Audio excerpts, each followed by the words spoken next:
This is Gone at 21, Katelyn Markham's death investigation.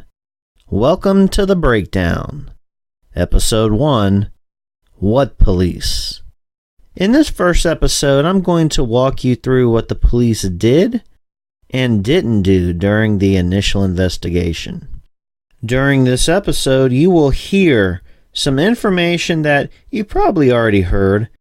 It pains me to have to do an episode featuring the police in a negative light.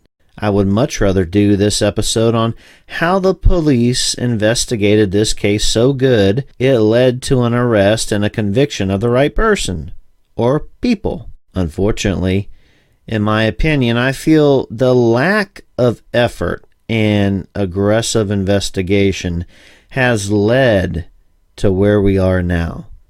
Still searching for answers, almost 6 years later. The police investigation is a part of Katelyn's story, so if you are someone who gets upset when the police are called out for their dismal investigation and performance, please pass this episode up. Those of you that want the whole story, stay where you are.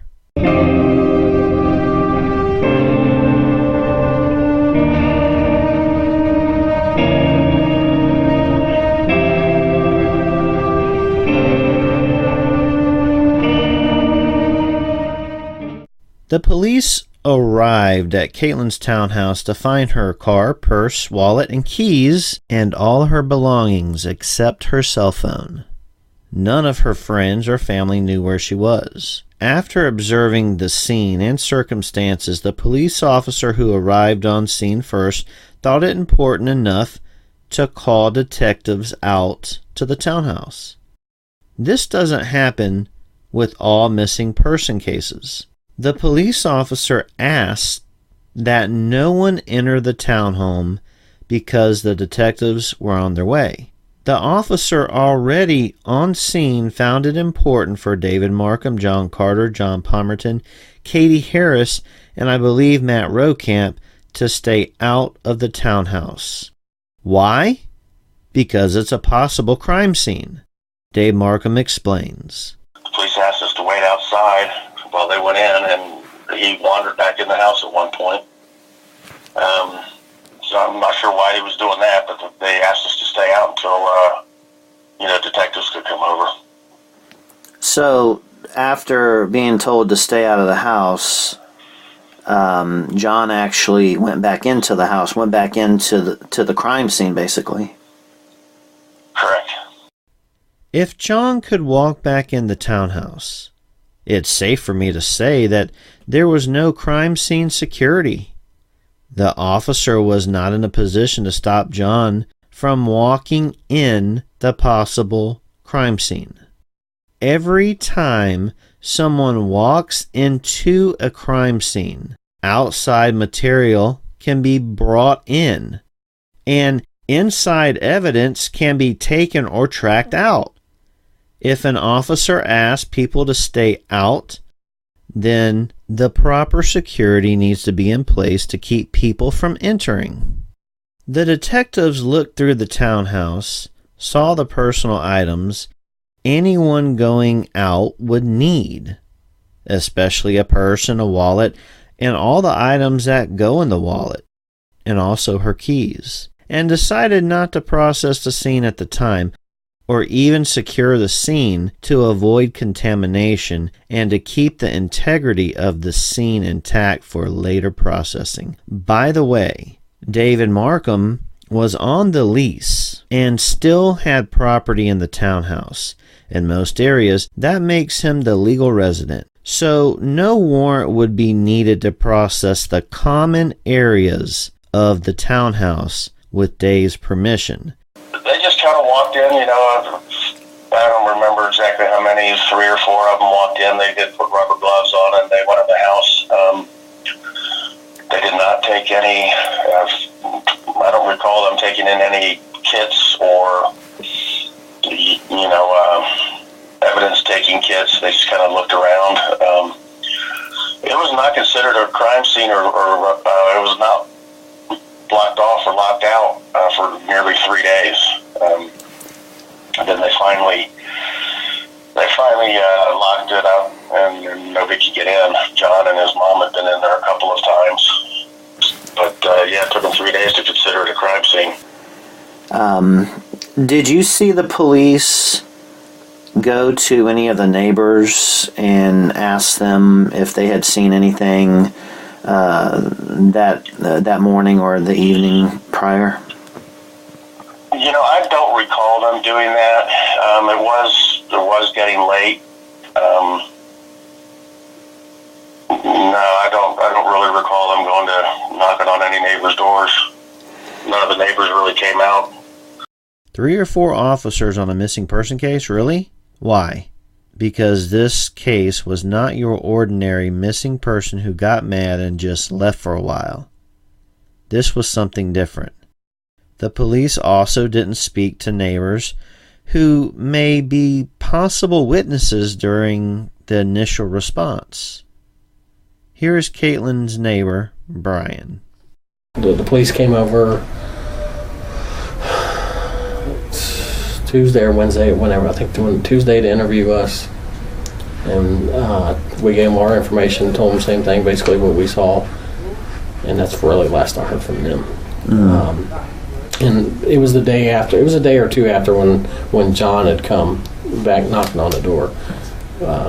After I talked to the police when that happened. I can't remember specific days or.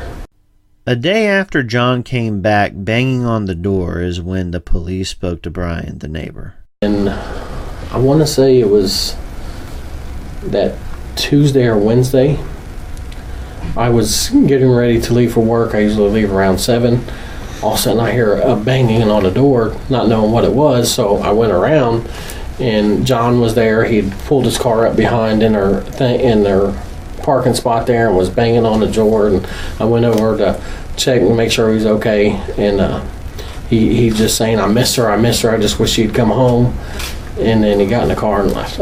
Dave said the securing of the townhouse happened 3 days later, after the initial response.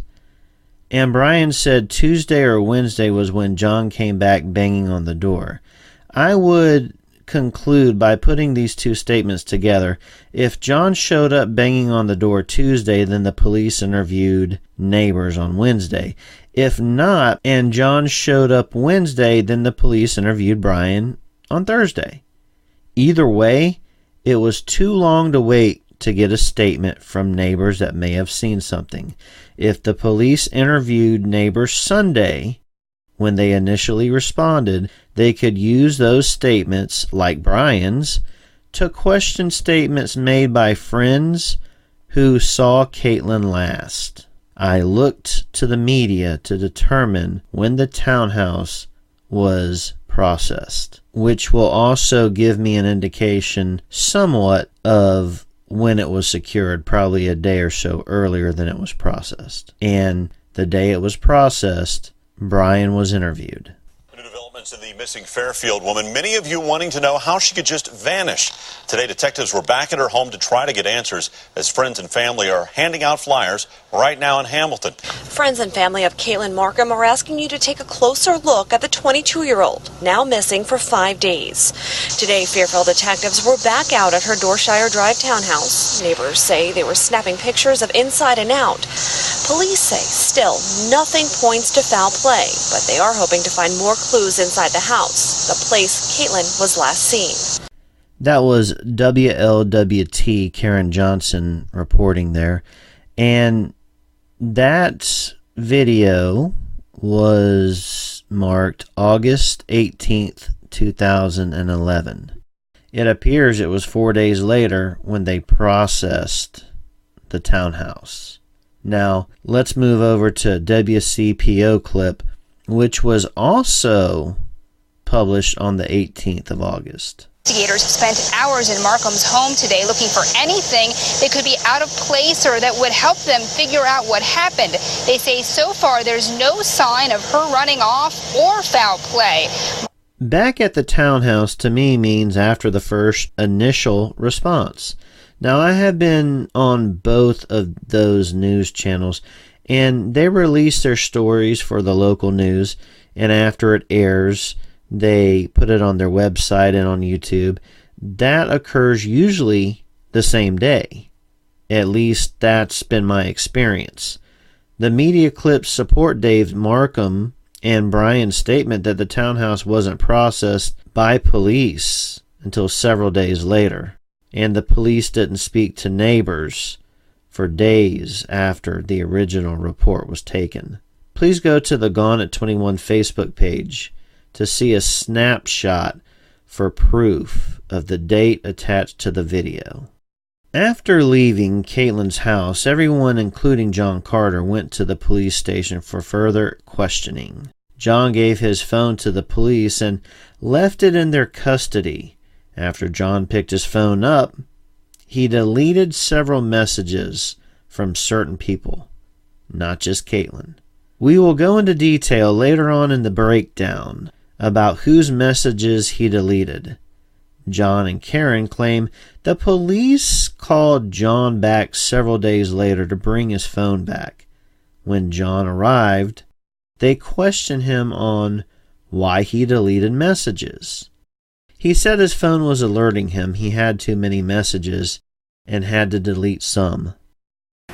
I deleted all the messages. I don't know why any were left behind, but it was a select all and do it. And I gave them my phone before I deleted any messages at all. They had my phone in their possession. Night. Yeah, that very night. And it was days later that all of that happened. And I did not mean to delete Katelyn's stuff.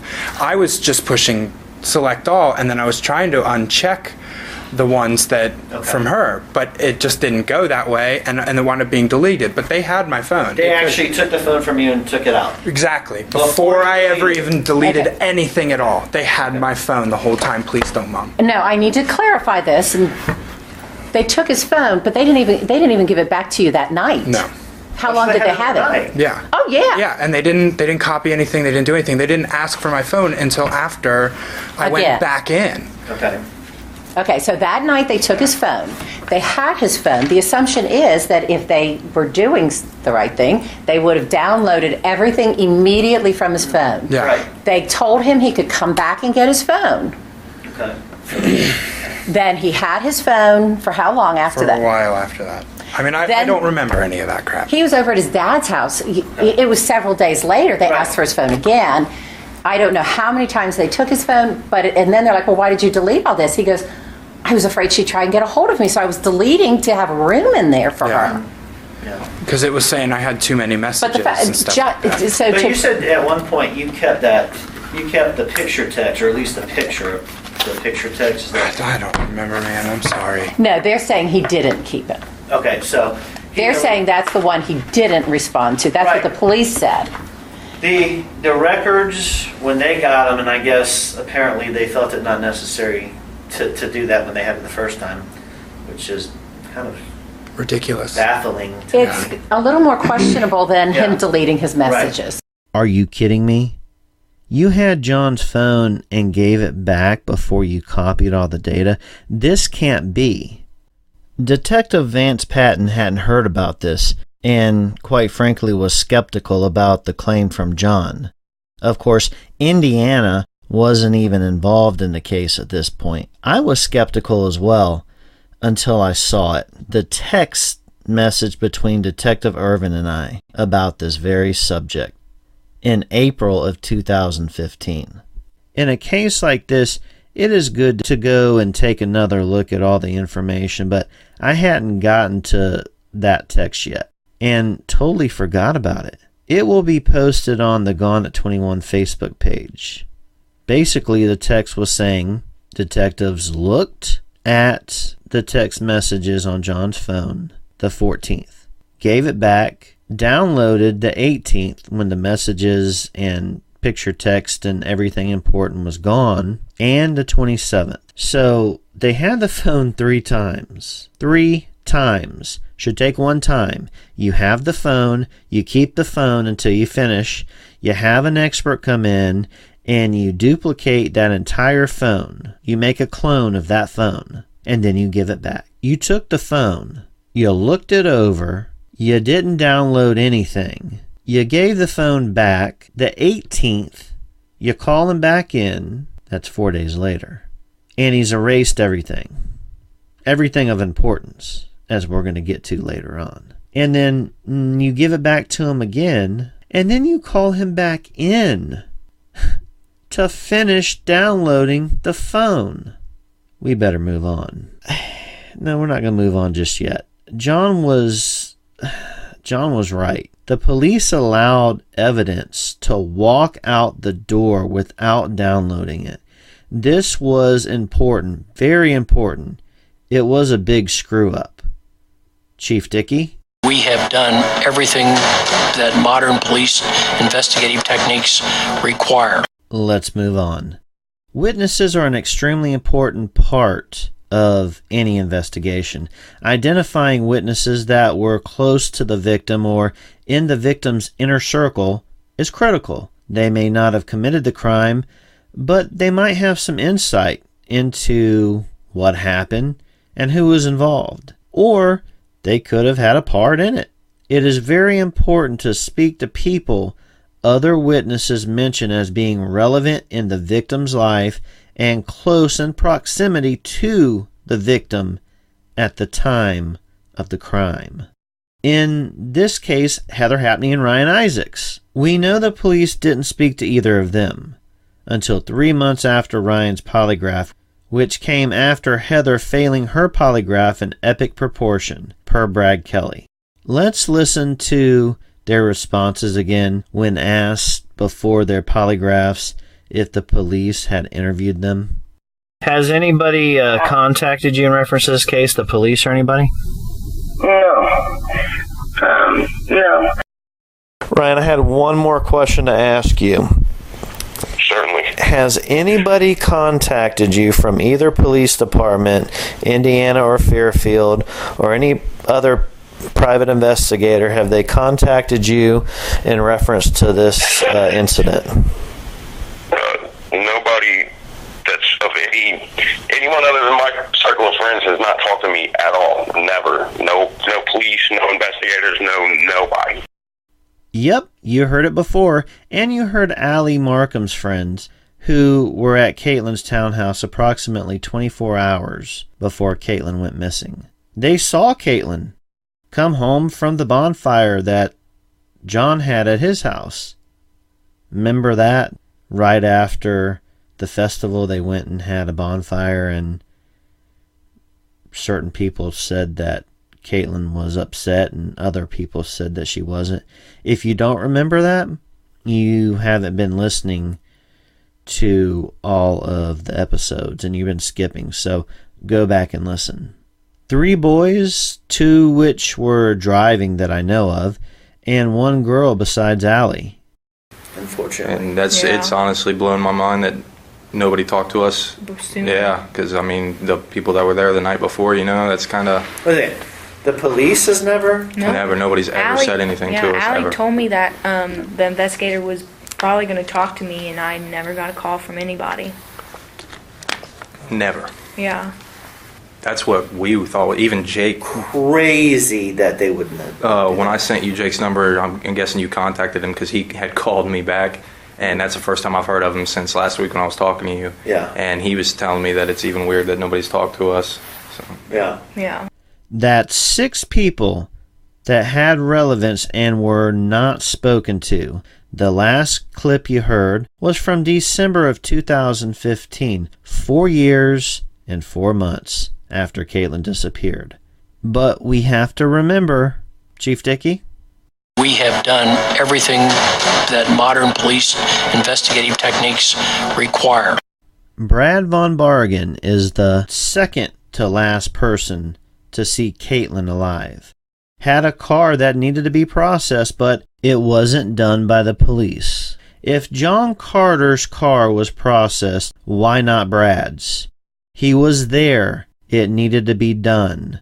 4 years later, I obtained the vehicle and had it processed. Something was found and sent to the lab. No DNA was found. So, because the car wasn't processed early on in the investigation, we may never know, and the question will always remain, was that Katelyn's blood or not? We have done everything that modern police investigative techniques require. Processing the vehicle belonging to the second to last person to see Katelyn alive is a modern police investigative technique that you didn't use. And you didn't do it. I had to do it. How does the Fairfield Police Department interact with victims' families? Like David Markham, Katelyn's father. Here's Dave. What was your relationship with Fairfield Police Department? It has not been a good one.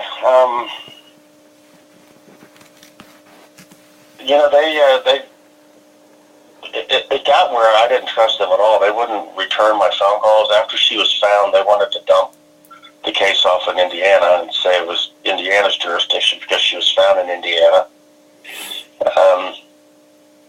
Indiana said, they've been great and they've been investigating, but it really wasn't their case either.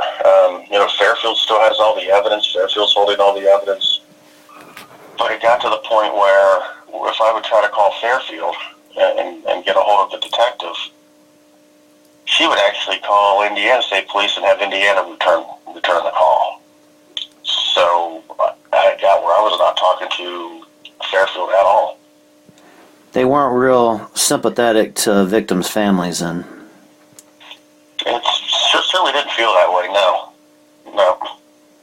So your relationship with Indiana was much better than the one you had with Fairfield. Your hometown police department. Right, yeah, exactly, my hometown. That you need to trust your local authorities and your police and feel safe and